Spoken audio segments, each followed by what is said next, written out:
Assembly budget సమావేశాలు జరుగుతున్న నేపథ్యంలో చంద్రబాబు నాయుడు గారు తాజాగా ఒక సంచలన ప్రకటన చేశారు. ఆయనతో పాటు స్పీకర్ అయ్యన్న పాత్రుడు గారు కూడా ఆయన కూడా ఒక కీలక వ్యాఖ్యలు అయితే చేశారు. జగన్ హయాంలో ఏదైతే వీళ్ళు మొన్నటి నుంచి చెప్తున్న ఈ మద్యం కుంభకోణం ఏదైతే ఉందో 3,500 కోట్ల పైగా జరిగింది అనేది, అందులో వీళ్ళు కొత్తగా లేవనెత్తిన పాయింట్ ఎప్పటి నుంచో చెప్తుంటే మళ్ళీ ఇప్పుడు మరోసారి గుర్తు చేసింది. దాదాపు 30,000 మంది అంట అప్పుడు జగన్మోహన్ రెడ్డి తీసుకొచ్చిన ఈ కొత్త బ్రాండ్ల వల్ల చనిపోయారు, గుండె కాలేయం మూత్రపిండాల వ్యాధులు వచ్చినాయి. అది తాజాగా ఒక నివేదికలో తేలిందట. అదే నేపథ్యంలో 3,500 కోట్లు కాదు, దాదాపుగా 10,000 కోట్ల వరకు కుంభకోణం జరిగి ఉంటది అనేది అయ్యన్న పాత్రుడు గారు కూడా చేసిన వ్యాఖ్యలు అనమాట. అంటే ఇప్పుడు జగన్ ఒక 30,000 మందిని చంపేశారు దీని ద్వారా, ఈ బ్రాండ్లు తీసుకొచ్చి. అయితే వాళ్ళు అప్పుడు చేసింది వైఎస్ఆర్సీపీ అసలు ఈ బ్రాండ్లు మా హయాంలో కాదు, 2019 ముందే చంద్రబాబు ఉన్నప్పుడే ఆ కొత్త బ్రాండ్లు, కొన్ని బ్రాండ్లు ఉన్నాయి అప్పుడు, గోల్డ్ మెడల్, ప్రెసిడెంట్ అని ఆ బ్రాండ్లు అన్నీ కూడా అప్పుడు వాళ్ళు అనుమతి ఇచ్చినవే, మేము వచ్చిన తర్వాత వచ్చినాయి అనేది. అంటే ప్రజలకి ఇదంతా గుర్తుందో లేదు ఇప్పుడు మళ్ళీ వీళ్ళు గుర్తు చేయాలా వైఎస్ఆర్సీపీ, ఏది ఏమైనా ఒక ముద్ర అయితే వేశారు. ఇప్పుడు ఒక 30,000 మంది చనిపోయారు ఆ మందు తాగి అనేది. ఇదే అంశం మీద చర్చించే ప్రయత్నం చేద్దాం. సార్, ఒకటి అంటే ఇంకొక స్కామ్ అయితే పాతదే, ఇంకొక కొత్త కోణం ఏమన్నా సిద్ధం చేస్తున్నారా ఈ లడ్డు వ్యవహారం అయిపోయిన వెంటనే? లేదు, మరి వాస్తవానికి అప్పుడు వీళ్ళు చెప్పింది ఆ బ్రాండ్లు మాయ కాదు, వాళ్ళే అనుమతి ఇచ్చారు అనేది. ఇప్పుడు ఇది ఏమన్నా వైసీపీ మళ్ళీ చెప్పాల్సిన అవసరం ఉందా దీని మీద? జనం ఎవడన్నా పట్టించుకుంటున్నాడండి?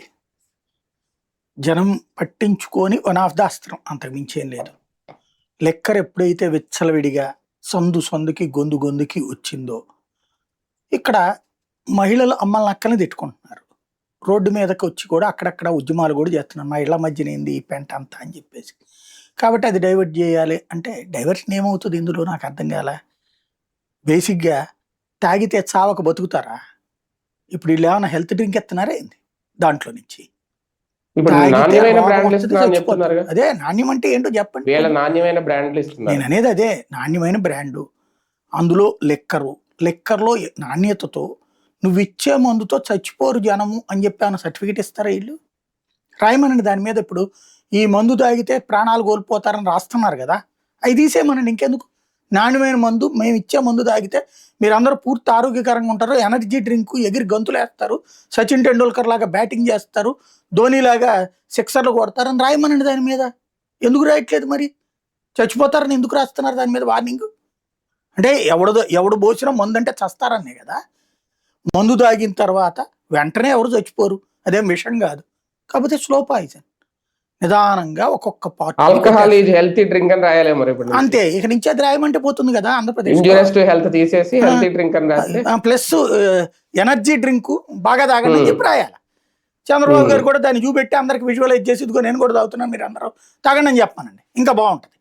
మంత్రులు అందరూ కూర్చుని, ఇదిగో మేము వచ్చిన తర్వాత హెల్త్ డ్రింక్ ఇస్తున్నాం, ఇది మందు అంటే మేము ఆరోగ్యకరంగా ఉన్నాం కదా, మేము ఆరోగ్యకరమైన మందు ఇస్తున్నాం, మీరందరూ కూడా తాగండి అని చెప్పి పబ్లిసిటీ చేయమనండి. సిగ్గుపడకుండా, సిగ్గు లేకుండా మనం మాట్లాడుకుంటుంటే ఎక్కడ ఉంటుంది? ఏం లెక్క ఉంటుంది వాటిట్లలో?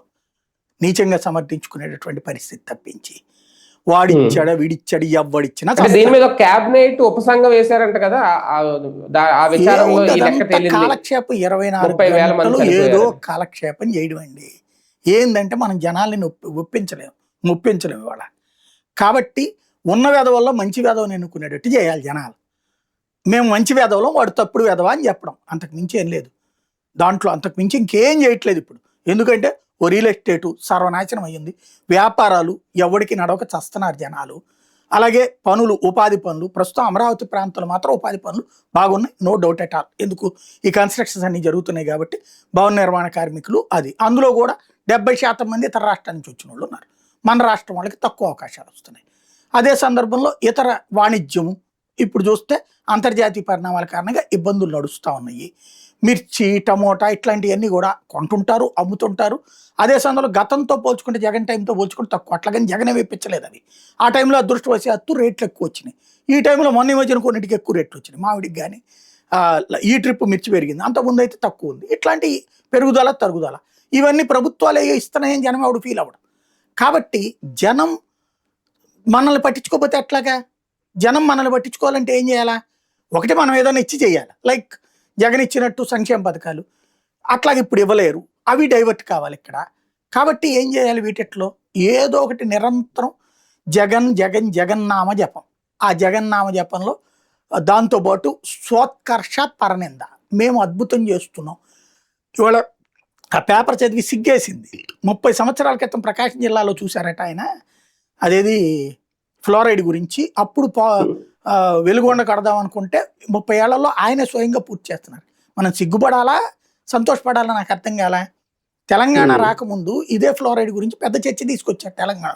రాష్ట్రం ఎందుకు ఏర్పడాలి అంటే తెలంగాణ ఫ్లోరైడ్ గురించి పట్టించుకోలేదని, చంద్రబాబు నాయుడు పట్టించుకోలేదు, కాంగ్రెస్ పట్టించుకోలేదని, ఆంధ్ర పాలకులు పట్టించుకోలేదని. కేసీఆర్ అధికారంలోకి వచ్చాడు. ఎన్నాళ్ళలో పవన్ కళ్యాణ్ గారు కూడా పోరాటం చేశారు కదా, ఫ్లోరైడ్ బాధితులు అక్కడ వెళ్ళొచ్చారు కదా, 5 ఏళ్లలో పూర్తి చేశాడు కదా కేసీఆర్ అక్కడికి. మరి 30 ఏళ్ళు పట్టిందా? ఇది గొప్పతనమా? ఇది విజనా? ఇది అద్భుతమా? ఇది సక్సెస్? దాన్ని ఈనాడు ఫ్రంట్ పేజీ పెట్టి ఇప్పుడు రాస్తోంది ఎంత పర్సంటేజ్ అని.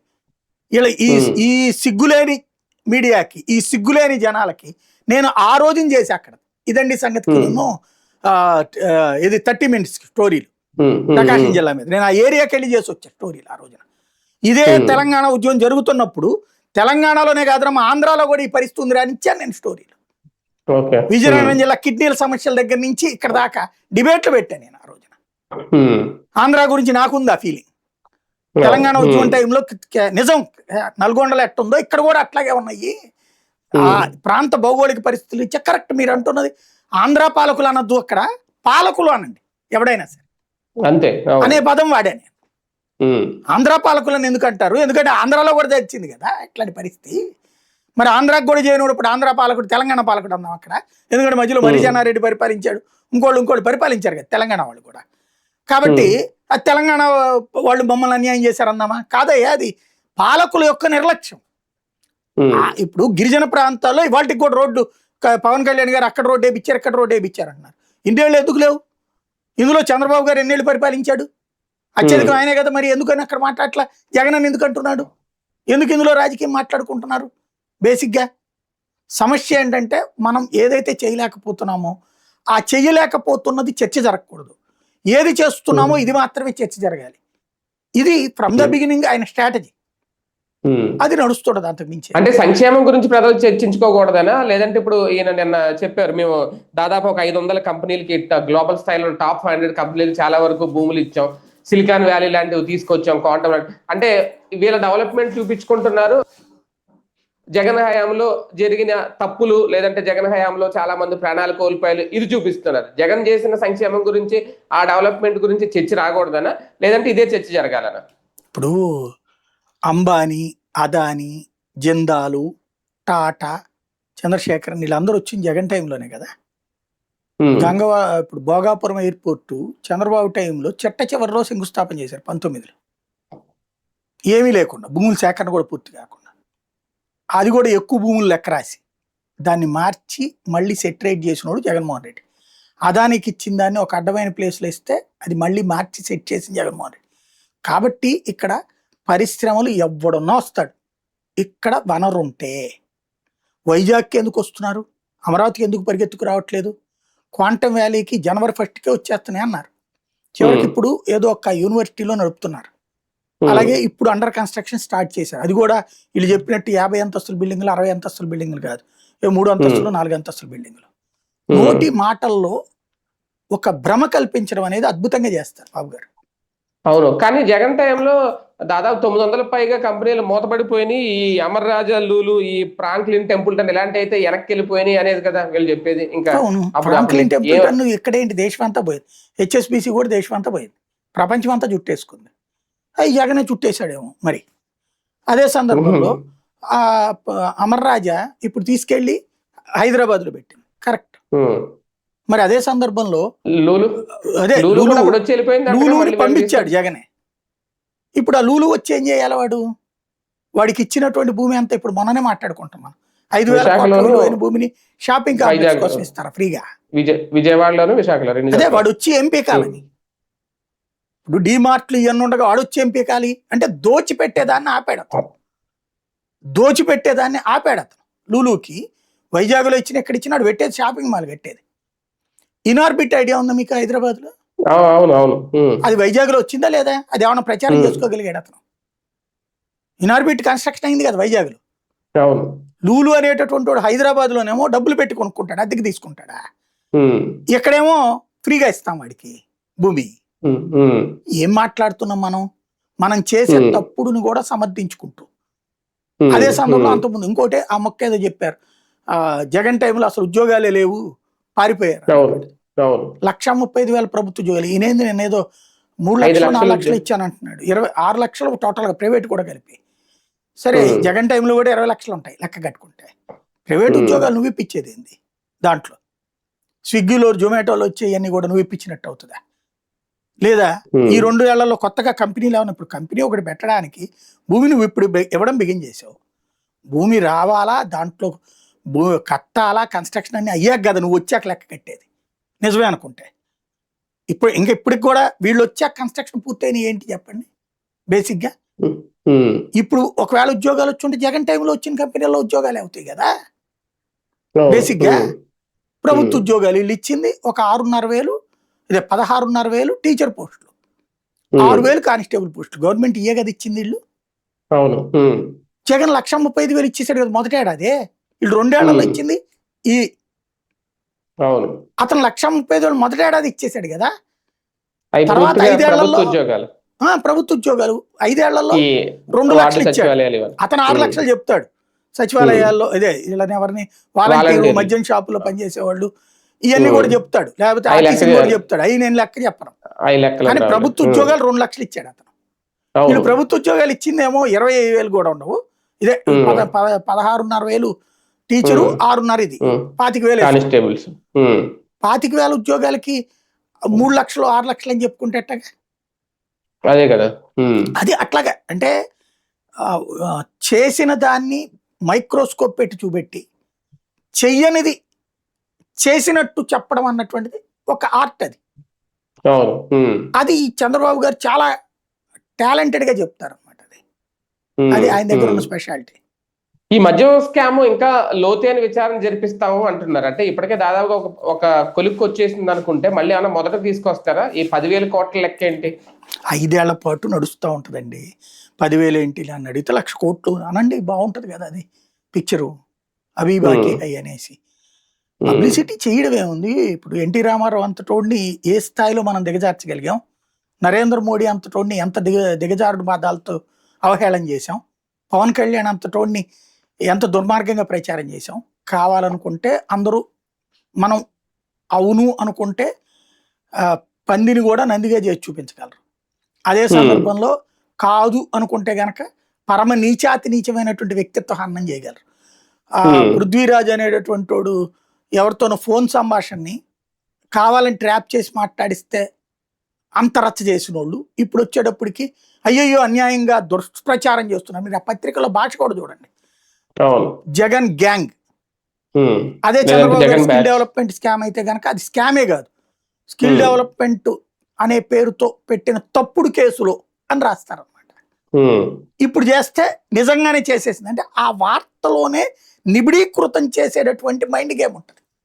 ఉమ్, దీన్నే ప్రాపగాండా గేమ్ అంటారనమాట. అంటే ఉమ్, దీన్ని మిమ్మల్ని ఆర్టిఫిషియల్ గా ప్రిపేర్ చేసేస్తారు సైకలాజికల్ గా. ఇవాళ ఉమ్, మీకు సింపుల్ ఎగ్జాంపుల్ ఏంటంటే ఆ హిందుత్వవాదులు చంద్రబాబుని ఇష్టపడకపోయినా ద్వేషించరు. జగన్ మీద విపరీతమైన ద్వేషాన్ని పెంచగలిగారు వాళ్ళకి. ఇలాగే పదే పదే మాట్లాడి అంటే ఆ, వీడైతే వెదవబ్బా, ఈయన పర్లే, ఈయన మంచోడు కాకపోయినా సరే అనేటటువంటి ఒక feeling. That is the game, mind game. ఆ గేమ్ కోసం లక్షల మాటలు మీరు చిట్ట చివరి రోజు దాకా అది మాట్లాడుతూనే ఉంటారు. ఎన్నికలు అయిపోయి మళ్ళీ ఎన్నికలు అయ్యాక గెలిచారంటే కూడా అట్లాగే మాట్లాడతారు. ఓడిపోతే అప్పుడు జగన్ మళ్ళీ దుర్మార్గం చేశాడంటారు అక్కడ కూడా. అది ఒక కామన్. అది తప్పన్న కూడా అన్నాను నేను, ఎందుకంటే వీళ్ళైనా అంతే అంటారు కదా. వీడు చంద్రబాబు ఉమ్, తేడాన్ని చూపెట్టుకుని కదా వీళ్ళు అధికారంలోకి రాగలిగేది. ఉమ్, కాబట్టి అది రాజకీయ ఎత్తుగాళ్ళు. ప్రాపగాండాలో ఉమ్, తెలుగుదేశానికి ఉన్నంత స్టామినా వైసీపీకి లేదు, అంతే తేడా. పీపీపీ విషయంలో మెడికల్ కాలేజ్ సంబంధించి దాని మీద కూడా జగన్ మీద బురద జల్లే ప్రయత్నమా? అసలు కొన్ని మెడికల్ కాలేజీలకి జగన్ హయాంలో భూములే కేటాయించలేదు, ఇప్పుడు మేము వచ్చిన తర్వాత అవన్నీ చేస్తున్నాం, పీపీపీ అన్నది మాత్రం ప్రైవేట్ పరమేం కాదు, ప్రభుత్వ హయాంలోనే ఆ కాలేజీలు నడుస్తాయని క్లారిటీ. అంతే అంతే. ఎలా చూడు. పీపీపీ అంటే ప్రభుత్వమే. మనకందరికీ తెలుసు కదా. కాకపోతే 70% మంది పేదలకు ఇస్తారట. ఇప్పుడు ప్రైవేట్ కంపెనీ, ఇది ప్రభుత్వ హాస్పిటల్లో ఇప్పుడు 70% చేస్తున్నారు, 100% చేస్తున్నారు అర్థమైపోతుంది కదా. గవర్నమెంట్ హాస్పిటల్లో కూడా ఇప్పుడు ఇక పైన పని చేస్తూ పోతాం 30% ధనవంతులకి ట్రీట్మెంట్ చేస్తే అక్కడే ఎందుకు ఈ పీపీపీ అనేటటువంటిది ప్రభుత్వానియే కదా. గవర్నమెంట్ హాస్పిటల్లోనే మన ఎమ్మెల్యేలు ఎంపీలు అందరినీ చికిత్స చేయించుకోమనండి. రేపు పొద్దున్న పీపీపీ కాలేజీలో కూడా చేయించుకోమని చెప్పండి. పీపీపీలో చేయించుకుంటారులేండి, అలాగే ప్రైవేట్ నడుపుతారు కాబట్టి. ఇప్పుడున్న గవర్నమెంట్ హాస్పిటల్ చేయించుకోమని చెప్పండి, సరిపోతుంది. ఇంకోటి, మెడికల్ కళాశాలల సీట్లు తీసుకెళ్లి ప్రైవేట్ వాడి చేతిలో పెడితే కూడా నిర్మోహమాటంగా అబద్ధాలు చెప్తే ప్రజల్ని మోసం చేయగలగడం అనేటటువంటిది చాలా గ్రేట్. అది చెప్పగలరు. వాళ్ళేమో మేము కాలేజీలు కట్టేసాం, క్లాసులు నడుస్తున్నాయి అని అంటారు. వీళ్ళేమో అసలు భూములే సొల్లి కబురు అండి. ఇప్పుడు బేసిక్ గా 18 ముఖ్యమంత్రి చెప్తున్నారు స్వయంగా. అది కాదు, 26 జిల్లాలకి 26 జిల్లాల్లో వాళ్ళు ఒక 7 పూర్తి చేశారు. అది ముఖ్యమంత్రి స్వయంగా ఒప్పుకుంటున్నాడు కదా. కాకపోతే అదంతా జగన్ సరిగ్గా చేయబోతే మేము చేసామంటాడు ఆయన. బట్ అక్కడ రెండింటి మూసేద్దామంటే కేంద్రం కూడా ఒప్పుకోలేదు కదా. అరకు దీని కడప జిల్లాది, కడపతో అక్కడ ప్రకాశం జిల్లా, గుంటూరు దగ్గర పిడుగురాలి, ఈ రెండు డైరెక్ట్ గా కేంద్ర ఫండింగ్ అనమాట. అందుకని ఆ రూల్స్ వచ్చినట్టు కంటిన్యూ చేస్తున్నారు గవర్నమెంట్ లోనే. అంతకుముందు 5 అయినాయి జగన్, ఈ 2 7. మిగతాయి అండర్ కన్స్ట్రక్షన్, స్టార్ట్ అయినాయి కొన్ని, అండర్ కన్స్ట్రక్షన్ లో ఉన్నాయి కొన్ని, నడుస్తాయి. ఇప్పుడు వీళ్ళు టిట్కో ఇల్లు పూర్తి చేయలేదని చెప్పి ఒప్పుకుంటారా? మేము ఇల్లు కట్టి ఇచ్చేసేస్తే జగన్ పూర్తి చేయలేదు అంటారు. జగన్ కూడా అట్ట మిగతాయి పూర్తి కానీ వాళ్ళు పూర్తి చేయలేదు అంటాడు. ఇది ఒక కామన్ థింగ్ అనమాట, అంతే. రైట్, చూద్దాం. మొత్తానికి జగన్ మీద రకరకాల రూపంలో రకరకాల కోణాల్లో బురద జల్లే ప్రయత్నం. ఒక పక్క ఆయన హిందూ వ్యతిరేకని, ఇంకో పక్క పీపీపీ విధానంలో మెడికల్ కాలేజీకి అసలు భూములే కేటాయించలేదు, మరో పక్క మద్యానికి సంబంధించి 10,000 కోట్ల వరకు కుంభకోణం జరిగింది అంటున్నారు. అంతేకాదు 30,000 మంది చనిపోయారు ఆ బ్రాండ్లు తాగి అనేది. మరి వీటన్నిటి మీద ఎలాంటి పోరాటం చేస్తుంది వైసీపీ? ఒక రకంగా ట్రాప్ లో పడుతుందా, లేదంటే డిఫెన్స్ లో వెళ్ళగలదా లేదనేది ఇంక చూడాలి.